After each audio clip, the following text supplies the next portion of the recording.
My name is Marie. I'm 30 years old. I've been married to my husband Sam for 4 years.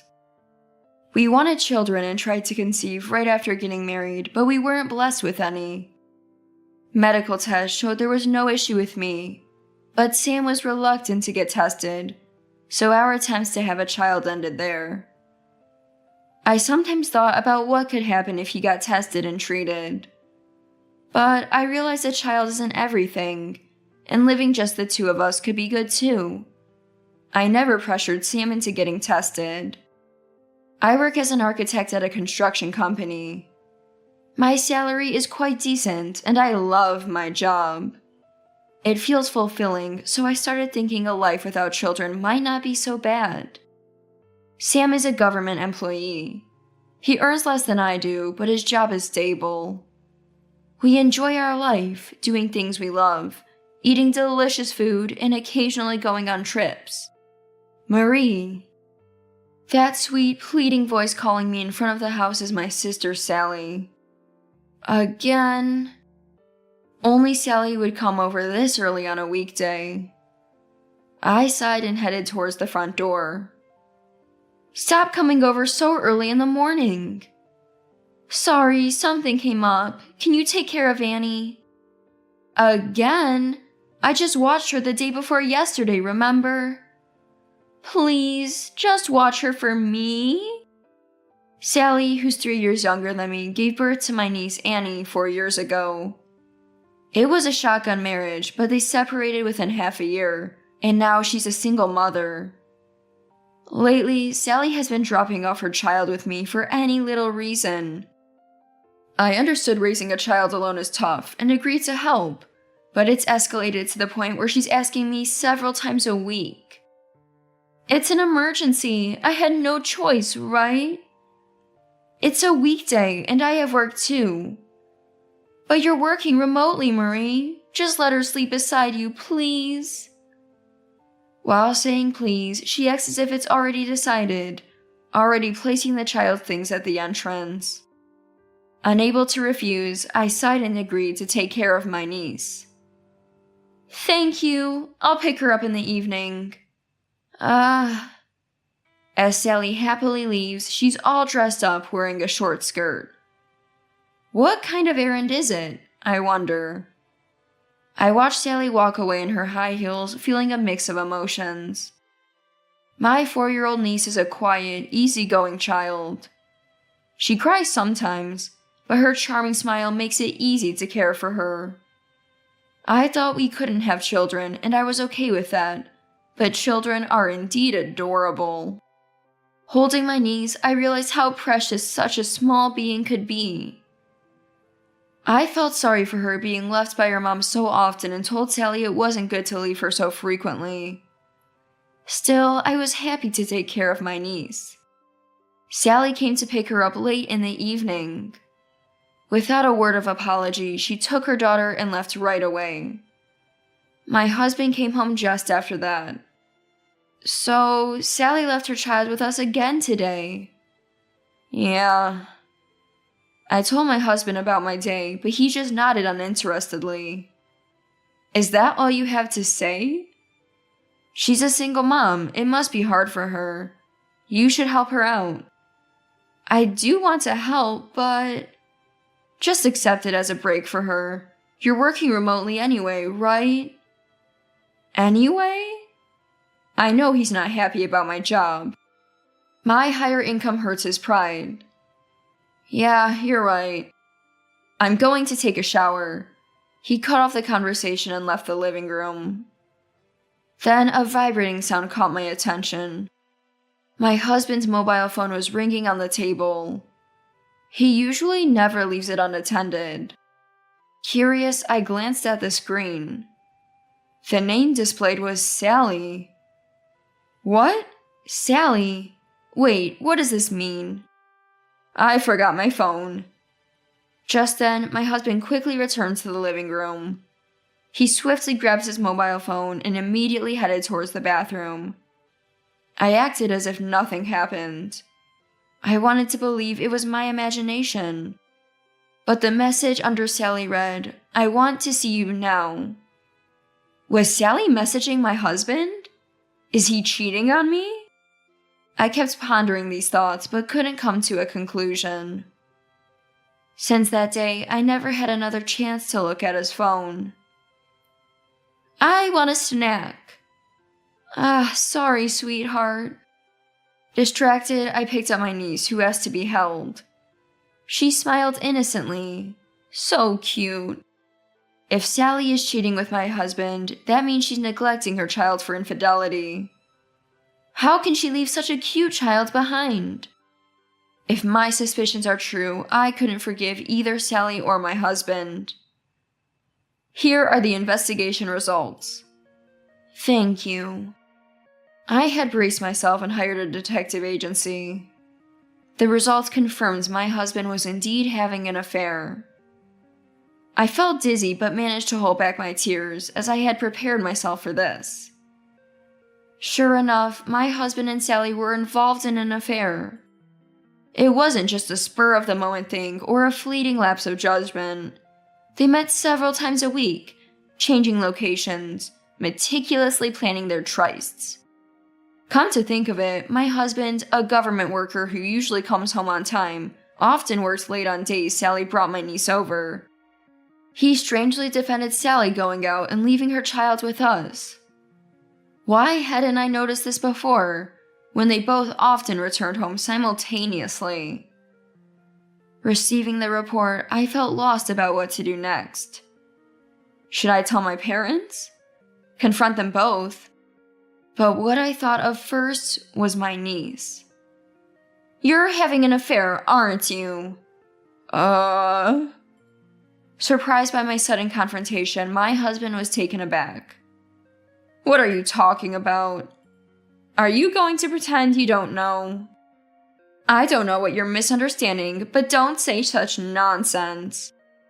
You're cheating with Sally, aren't you? Huh? Confronted with my certainty, my husband's eyes darted back and forth as if swimming in confusion. It seemed as though he was trying to gauge how much I knew about the truth, thinking about how to wriggle out of this. That's probably what's on his mind right now. Too bad, I already know everything. Let's get a divorce. What? No, why are you saying this all of a sudden? I don't need you anymore. A man as low as you. As I spat out those words, my husband's face turned red with anger at being called the lowest. When I learned of my husband and Sally's affair, my heart was ruled not by sadness, but by a completely cold feeling. I didn't care anymore. That's what I felt deep down. Sally having an affair with her sister's husband while having a young daughter, and my husband, who continued the affair with Sally despite knowing everything. Both seemed just despicable. Normally, I would be entitled to compensation from both in a divorce court. But Sally has a child. I didn't want my cute niece to feel miserable. This feeling grew stronger, and I decided not to claim compensation from Sally in the divorce. I wanted to leave a reliable place for Sally and her child, so I kept this fact a secret from our parents. I thought of ending everything by just receiving divorce compensation from my husband. Let me think about it. It's all so sudden. My husband bit his lip, exhaling as if to calm himself down. All right, let's talk more about this tomorrow. I agreed to his strained words. There were many things to discuss and arrange. Thinking this, I gave my husband some time, which turned out to be a mistake. He didn't come home even after his usual time the next day. He's late. Maybe he and Sally are plotting something. While I waited without contacting him, I suddenly heard a child crying in the distance. Curious, I stepped outside and saw a sight that made me question my eyes. Annie? My niece, wrapped in a blanket, stood in front of my house. Looking around as if she realized something, I saw Sally and my husband hastily driving away in their car. I thought about chasing them, but couldn't leave my crying niece behind, so I just watched their car drive away. How could they just leave a child behind? What if Annie had wandered off somewhere? What if she had been hit by a car? What if someone had taken her? Just the thought made me shudder. I felt a simmering anger towards the two who could so easily do such a thing. They're not human. They're demons. When I lifted Annie, I found several papers wrapped in the blanket with her. There were divorce papers with my husband's signature and letters from both of them. Apologies. They were in love and desperately wanted to be together. They left the child's care to me. That's what was written. A mix of frustration, anger, and various other emotions overwhelmed me. Tears I had been holding back burst forth. Unable to endure the drastic change in circumstances, I told my parents everything. Everything that had happened so far, and about Annie being abandoned. My parents rushed over immediately. I showed them the evidence of Sally and my husband's affair, explaining everything through tears. Mom hugged my shoulder, comforting me, while Dad trembled with anger. So, what do you plan to do? I'm getting a divorce. That's right, you should. We would need to have a discussion, including my husband's parents. My parents intended to cut ties with Sally. They said even if she returned to her parents' home, they would never help her. Annie is our dear granddaughter. We will take her in. Dad said, looking at my niece sleeping peacefully. Mom seemed to be crying with her eyes downcast. No, I will take her in. I declared my decision resolutely. You don't have to do that. Think about what they did. You don't need to listen to their side of the story. Mom seemed worried that I was considering the two's letters, but that wasn't it. She's really precious to me. I think of her like my own child. I'll adopt her. It seems my parents understood my resolve was firm. They looked troubled but respected my feelings. They told me to consult them anytime, which felt very reassuring. The next day, I inquired at my husband's workplace and found out he had already resigned. I was sure he had really disappeared. When I checked our banking account, it was completely empty. I was almost impressed at how efficiently he managed everything in just one day. However, only a few $1,000s, which was in an account my husband could freely access, was withdrawn. The rest of the money was safe in a separate account. I had planned to discuss property distribution, but I was relieved I had moved the money to another account just in case. It was a small move on my part. I also contacted Sally's ex-husband, my niece's biological father, but he expressed no interest in living with her. It pained me to think about my niece, but I decided to give her all the love I could. After finalizing my divorce, I legally adopted my niece. We started a new life together, moving to a different place. Life was challenging, but it was enjoyable. She taught me the hardships and joys of parenting. Time flew by, and I'll never forget the first time she called me Mom. The world wasn't kind to us, but thinking of my daughter, I could face anything. Juggling parenting and work, 10 years passed quickly. One day, when my daughter turned 14, I suddenly received a call on my mobile phone. Mom, there's a call for you. All right. The screen only showed a phone number. Who could it be? Curious, I answered, and a familiar voice came from the other end. Ah, Marie? Sally. It's been a while. It was Sally. Even after 10 years, she spoke as if nothing had changed. Her carefree tone made their disappearance feel like a dream. Mom?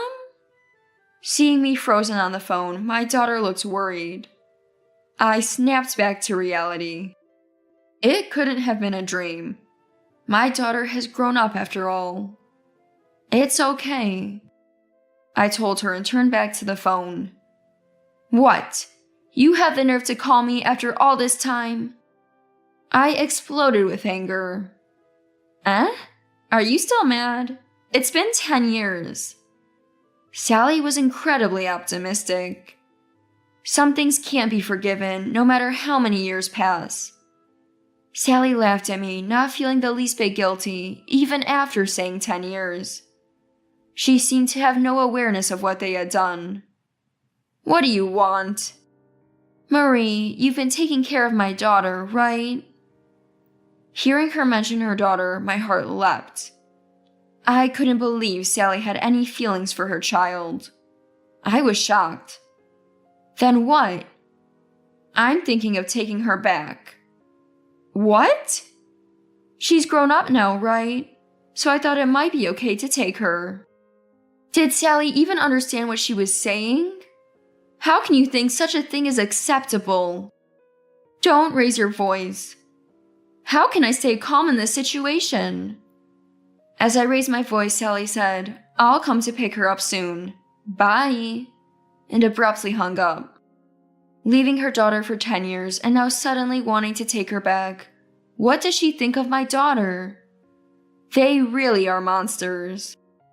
I was trembling with anger.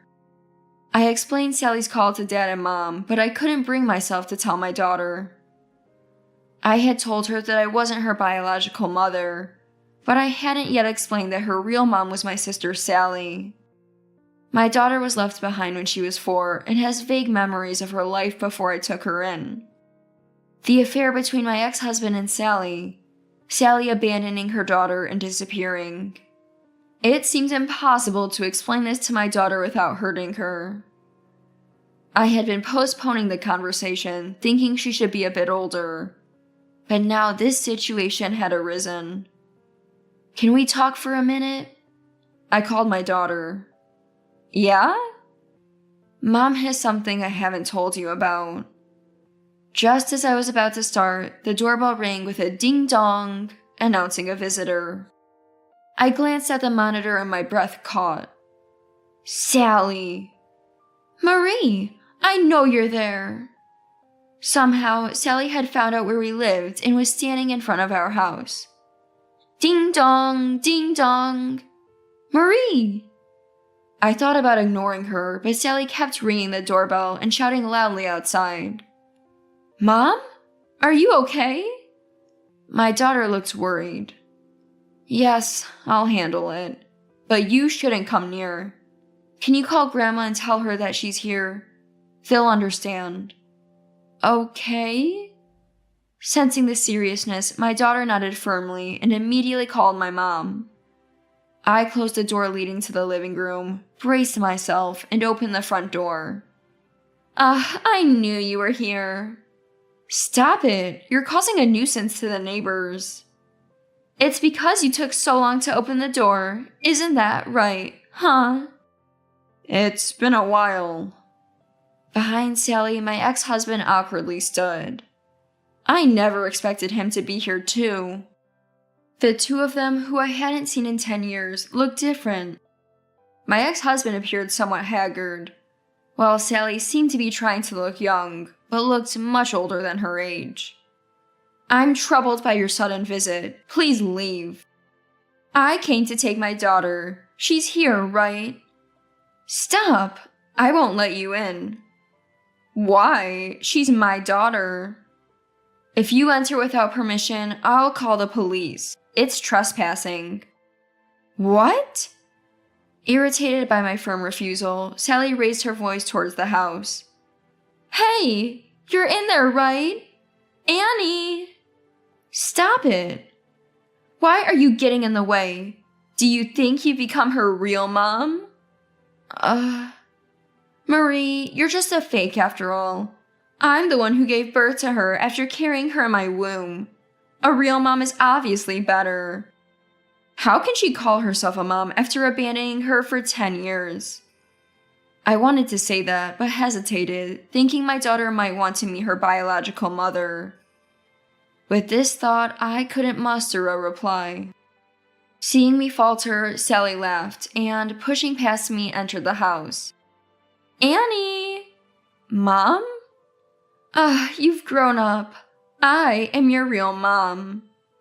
My daughter, hearing the commotion, looked at Sally with a frightened face.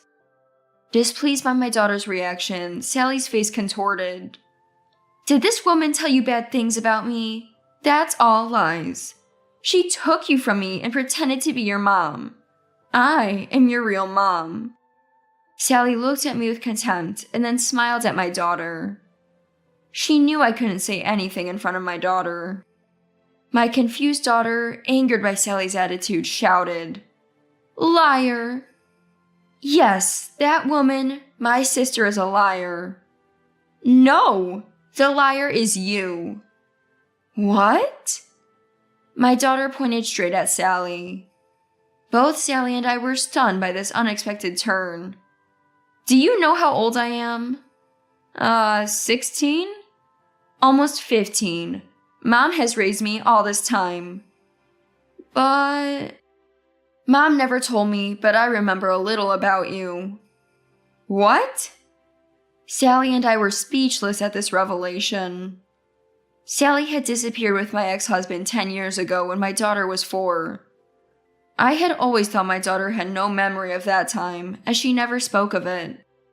I remember you yelling at me, not giving me food. What? I never did that. You are not my mom. I only have one mom.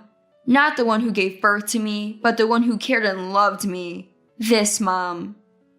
My daughter clutched my sleeve tightly. I was overwhelmed with emotion, and tears threatened to spill. What? Frustrated, Sally bit her lip and raised her voice, her hand lifting as if to strike. I instinctively shielded my daughter, but Sally's movement abruptly stopped. Dad, you! I didn't know when he had returned, but my husband was there twisting Sally's arm. Having been informed of the situation, he understood that Sally was the one trying to harm us, and the confused man was my ex-husband. He watched them both with a sharp gaze. Are you okay? Yes. Seeing my husband's calm eyes, my daughter and I felt relieved. You got married again? My ex-husband, who hadn't even tried to stop Sally's violence, was shocked. That's none of your business. How could you just remarry on your own? Remarry? You left the divorce papers and disappeared, remember? Ugh. My ex-husband, glared at by me and my husband, was at a loss for words. What? Marie got married? Living in such a big house with a husband? This is ridiculous. I took everything from her. Why does Marie look happy? Sally screamed, her hair disheveled. Dad, these people have been terrible to Mom. My mom is only my mom. My usual quiet daughter passionately defended me. It's okay. You stay in the room with Mom. Your parents are here too. We will settle this. Unknowingly, I was trembling. I realized this only when my daughter and husband held my hands. My husband then led Sally and my ex-husband outside, who were shouting nonsensically. Mom, are you okay? I'm sorry, I should have talked to you. No, it's okay. I never told you either. I remembered my biological parents and thought you might be disappointed. If only I had done the right thing, I wouldn't have made you feel so insecure.